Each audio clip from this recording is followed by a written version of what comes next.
삶의 작은 일에도 그 맘을 알기 원하는 그 길, 그 좁은 길로 가기 원해. 나의 자금을 알고 그분의 크심을 알며 소망, 그 깊은 길로 가기 원하네.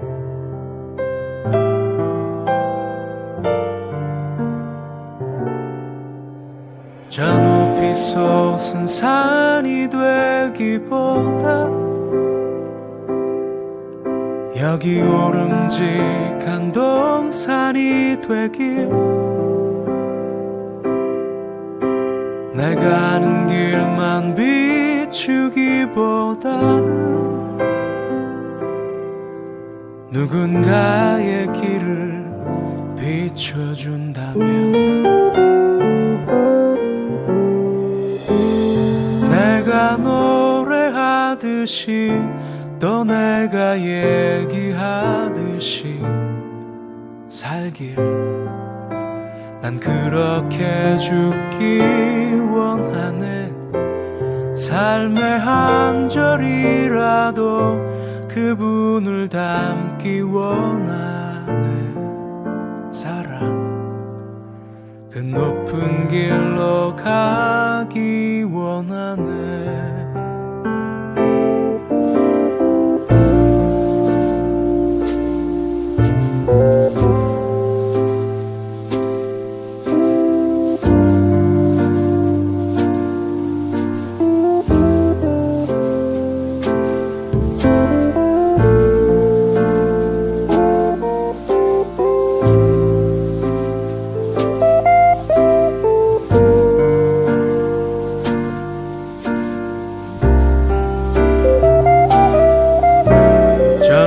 솟은 산이 되기보다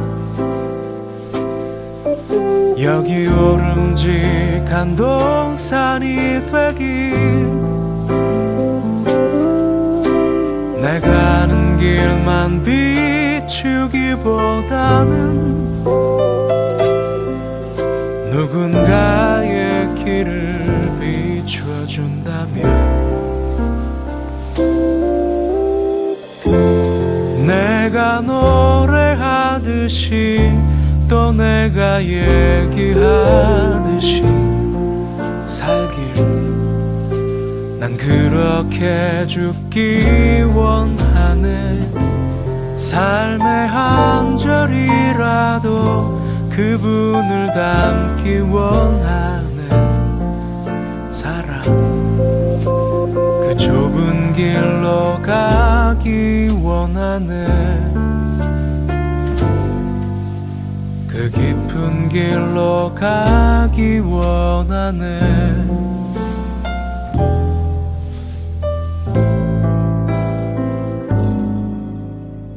높은 길로 가길 원하네.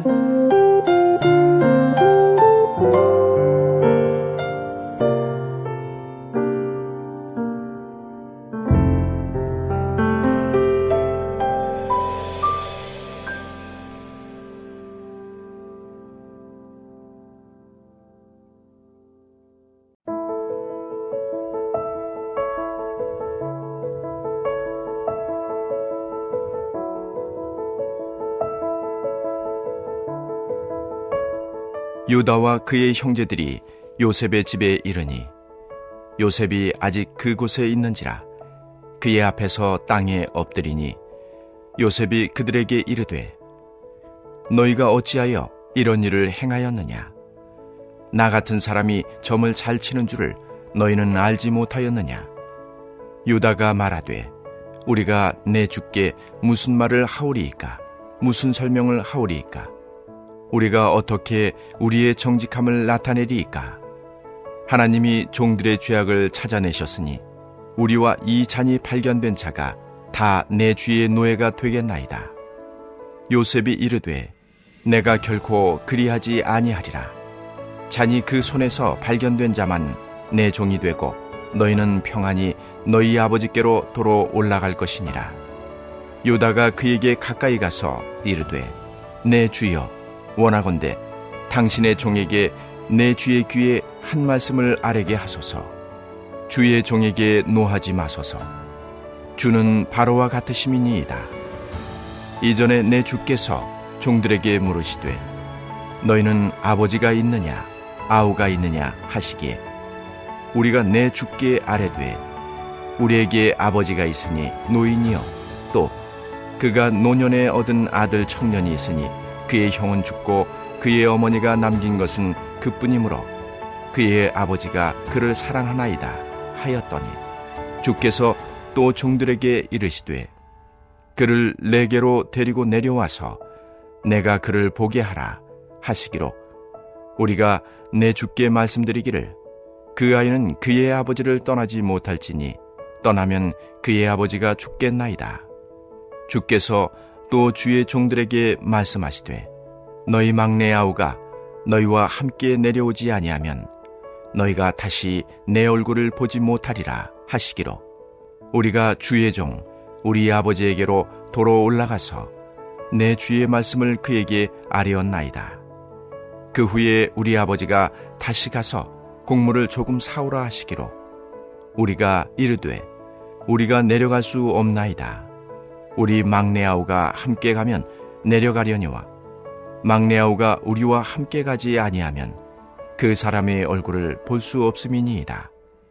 주의 종 우리 아버지가 우리에게 이르되 너희도 알거니와 내 아내가 내게 두 아들을 낳았으나 하나는 내게서 나갔으므로 내가 말하기를 틀림없이 찢겨 죽었다 하고 내가 지금까지 그를 보지 못하거늘 너희가 이 아이도 내게서 데려가려 하니 만일 재해가 그 몸에 미치면 나의 흰머리를 슬퍼하며 스올로 내려가게 하리라 하니 아버지의 생명과 아이의 생명이 서로 하나로 묶여 있거늘 이제 내가 주의 종 우리 아버지에게 돌아갈 때에 아이가 우리와 함께 가지 아니하면 아버지가 아이의 없음을 보고 죽으리니 이같이 되면 종들이 주의 종 우리 아버지가 흰머리로 슬퍼하며 스올로 내려가게 함이니이다.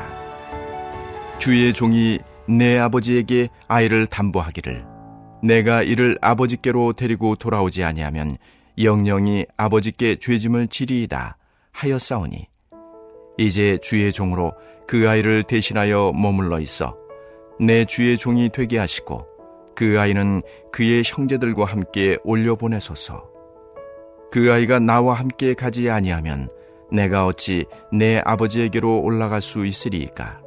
두렵건대 재해가 내 아버지에게 미침을 보리이다. 아멘. 오늘 하나님의 말씀을 통해 새 힘과 지혜를 얻으시길 소망합니다. 오늘은 진정한 사랑은 희생입니다 라는 제목으로 창세기 44장을 나누도록 하겠습니다. 다음은 창세기 44장의 내용에 대한 요약입니다. 요셉의 형제들은 식량을 구하기 위해 애굽으로 두 번째 여행을 떠났습니다. 그들은 그곳에서 위기에 빠진 그들의 막내 동생 베냐민을 구원하려고 노력하였습니다. 과연 형제들은 동생 베냐민을 구해낼 수 있었을까요? 창세기 44장 1절부터 3절입니다. 요셉이 그의 집 청지기에게 명하여 이르되 양식을 각자의 자루에 운반할 수 있을 만큼 채우고 각자의 돈을 그 자루에 넣고 또 네 잔 곧 은잔을 그 청년의 자루 아귀위에 넣고 그 양식 값 돈도 함께 넣으라 하매 그가 요셉의 명령대로 하고 아침이 밝을 때에 사람들과 그들의 나귀들을 보내니라. 요셉의 형제들은 두 번째 애굽 여행을 만족스럽게 마쳤다고 생각했습니다. 그들은 첫 번째 여행 때 애굽의 감옥에 갇혀 있었던 그들의 형제 시므온을 구해냈기 때문입니다. 또한 그들은 그들이 원했던 양식을 넉넉히 챙길 수 있었습니다. 그러나 형제들이 애굽을 떠나기 전 요셉은 그의 청지기에게 은밀하게 명령했습니다. 그것은 형제들의 곡식자루에 그들이 지불했던 돈을 다시 넣으라는 것이었습니다. 특별히 막내 동생 베냐민의 자루에는 요셉이 아끼는 은잔을 넣으라고 명령하였습니다. 요셉은 막내 동생 베냐민이 은잔을 훔친 도둑으로 의심받을 때 다른 10명의 형제들의 반응을 확인하고 싶었던 것입니다. 형제들의 첫 번째와 두 번째 애굽 여행에서 반복되었던 현상은 무엇이었을까요? 요셉은 형제들을 의심하고 형제들은 자신들의 무죄를 요셉에게 주장했다는 것입니다. 형제들은 자신들은 선량한 사람이라고 주장했지만 그들은 언제나 요셉 앞에서 그들의 부끄러운 죄를 드러낼 수밖에 없었습니다. 이러한 현상이 반복적으로 일어났던 이유는 그들이 아직 진정한 회개를 하지 않았기 때문입니다. 진정한 회개는 혼자만의 노력으로 이룰 수 없는 것입니다. 진정한 회개를 위해서는 나의 악한 행동으로 인해 고통을 당한 사람의 용서가 반드시 필요하기 때문입니다. 요셉의 형들은 그들이 과거에 요셉에게 저질렀던 악한 행동에 대해 잊고 살아가고 있었습니다. 그들은 회개하지 않아도 세상에서 괜찮은 사람들로 살아갈 수 있다고 믿으면서 살았던 것 같습니다. 형제들은 요셉에게 그들이 악한 사람이 아니라는 것을 주장했습니다. 그러나 그들의 의지와 노력만으로는 그들의 결백을 증명할 방법이 없었습니다.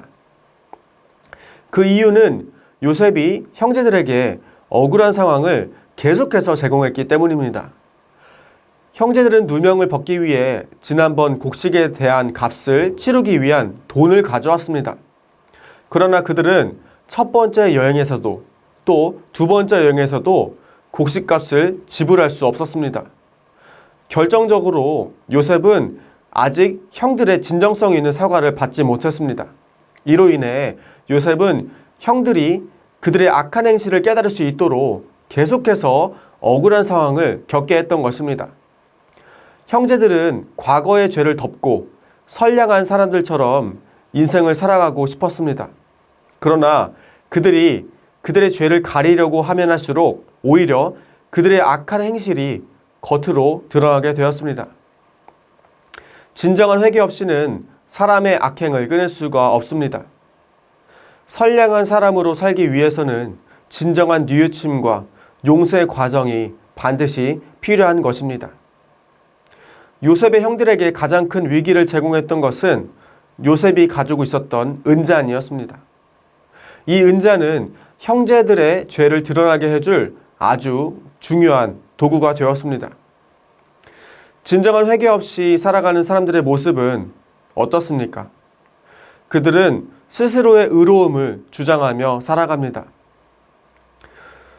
요셉의 작전대로 요셉의 파수꾼은 형제들을 신문했습니다. 그는 형제들이 요셉이 가장 소중하게 여기는 은잔을 훔쳤다고 의심했습니다. 형제들은 자신들의 무죄를 강력하게 주장했습니다. 그러나 그들의 결백에 대한 확신은 그들을 최악의 길로 인도했습니다. 형제들의 예상과는 달리 그들의 동생인 베냐민의 자루에서 은잔이 발견되었습니다. 이로 인해 베냐민은 절도죄로 애굽에 끌려가게 되었습니다. 이것은 과거에 요셉이 억울하게 애굽으로 팔려갔던 상황과 매우 유사한 상황이었습니다. 베냐민도 요셉처럼 억울하게 애굽으로 팔려가게 된 것입니다. 과거의 형제들은 요셉의 구원 요청을 무시하였습니다. 그들은 비열하게 요셉을 외국 상인에게 팔아넘겼습니다. 형제들이 요셉을 팔아넘겼던 때로부터 22년이 흘렀습니다. 과연 동생들을 향한 형제들의 마음에 변화가 있었을까요? 형제들은 베냐민을 구하기 위해 다시 애굽으로 돌아갔습니다. 사실 은잔을 훔친 것은 베냐민이었기 때문에 나머지 형제들에게는 죄가 없었습니다. 그러나 형제들은 베냐민의 죄를 자신들의 죄로 여겼습니다. 그들은 하나님께서 그들의 죄악을 찾아내셨다고 고백하였습니다. 그들은 더 이상 그들의 무죄를 주장하지 않았습니다. 형제들의 말은 단순한 자백이 아니었습니다. 그들은 베냐민이 받아야 할 벌을 함께 받고 애굽 총리의 노예가 되겠다고 하였습니다. 그들은 형제의 죄와 그 결과에 대한 공동의 책임감을 느꼈습니다. 그러나 요셉은 형제들의 요청을 거절하였습니다.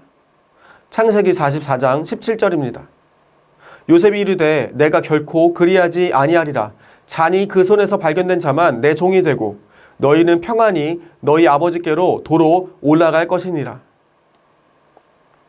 사실 은잔을 훔친 사람은 베냐민이 아니라 그의 형제들이었습니다. 그 이유는 그들의 아버지인 야곱이 가장 소중하게 여겼었던 요셉을 훔친 사람들이었기 때문입니다. 야곱에게 요셉은 아주 귀한 은잔과 같은 존재였습니다. 요셉은 이 은잔을 통해 형제들이 저질렀던 악행을 그들이 기억하기를 원했습니다. 이로 인해 형제들은 이유를 알 수 없는 공경을 겪게 된 것입니다. 형제들은 막강한 권력을 가지고 있었던 요셉을 결코 이길 수 없었습니다. 창세기 44장 33절부터 34절입니다. 이제 주의 종으로 그 아이를 대신하여 머물러 있어 내 주의 종이 되게 하시고 그 아이는 그의 형제들과 함께 올려 보내소서. 그 아이가 나와 함께 가지 아니하면 내가 어찌 내 아버지에게로 올라갈 수 있으리이까. 두렵건대 제 해가 내 아버지에게 미침을 보리이다. 형제들은 베냐민의 죄를 분담하고자 결심했습니다. 그런데 유다는 형제들보다 더 큰 희생을 결단했습니다. 그는 베냐민의 죄를 대신 받기로 결심했던 것입니다. 유다의 이 결심은 베냐민을 살리기 위해 자신의 생명을 포기하겠다는 뜻이었습니다. 유다의 희생은 또 다른 의미가 있습니다. 그것은 유다가 다른 사람의 고통에 대해 공감할 수 있는 능력을 얻게 되었다는 것을 의미합니다. 유다는 억울한 일을 당한 베냐민의 아픔에 공감하였습니다. 유다는 소중한 아들을 잃은 아버지 야곱의 슬픔에 공감하였습니다. 마지막으로 유다는 소중한 은잔을 잃어버린 요셉의 당황스러움을 이해할 수 있었습니다. 이러한 유다의 공감 능력과 희생 정신에 의해 이전까지 냉정한 태도를 취했던 요셉도 마음을 바꾸게 되었습니다. 요한복음 15장 13절입니다. 사람이 친구를 위하여 자기 목숨을 버리면 이보다 더 큰 사랑이 없나니. 예수님이 말씀하신 가장 큰 사랑은 친구를 위해 자기 목숨을 버리는 것입니다. 이에 따르면 유다의 행동은 가장 큰 사랑의 단계인 희생에 해당합니다.